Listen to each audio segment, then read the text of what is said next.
২০১৬ সালের সেপ্টেম্বর, কাশ্মীরের উরি সেক্টরের গভীর নীরবতা। একটা শান্ত রাত, যেখানে সবকিছু স্বাভাবিক মনে হচ্ছিল।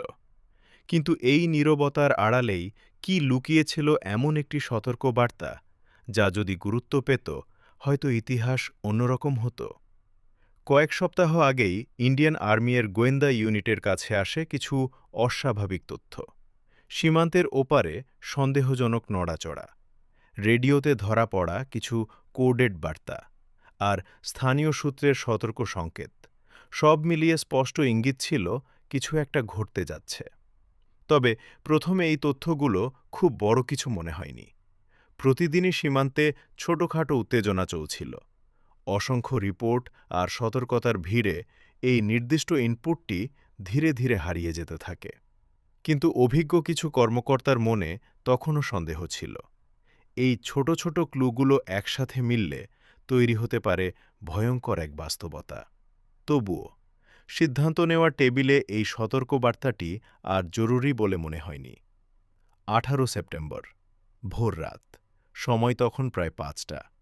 হঠাৎই অন্ধকার চিরে ভেসে আসে গুলির শব্দ।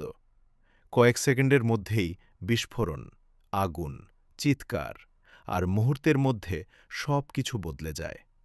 সশস্ত্র জঙ্গিরা ক্যাম্পে ঢুকে পড়ে, টার্গেট করে টেন্ট আর ব্যারাক। পরিস্থিতি দ্রুত নিয়ন্ত্রণের বাইরে চলে যায়।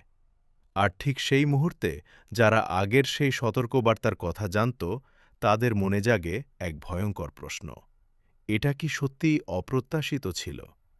এই ঘটনার পর শুধু একটি সামরিক ঘাঁটি নয়, পুরো সীমান্ত এলাকা উত্তপ্ত হয়ে ওঠে। দুই দেশের মধ্যে উত্তেজনা দ্রুত বাড়তে থাকে। গোয়েন্দা বিশ্লেষকরা আবার ফিরে তাকান পুরনো রিপোর্টগুলোর দিকে।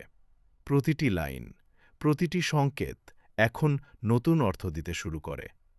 একটি প্রশ্ন বারবার ফিরে আসে: যদি সেই সতর্কবার্তাকে গুরুত্ব দেওয়া হতো, তাহলে কি এই পরিস্থিতি এড়ানো যেত? কিন্তু ইতিহাস কখনো যদি দিয়ে লেখা হয় না। কারণ কখনো কখনো যুদ্ধ শুরু হয় গুলির শব্দে নয়, বরং শুরু হয় সেই মুহূর্তে যখন একটি সতর্কবার্তা উপেক্ষা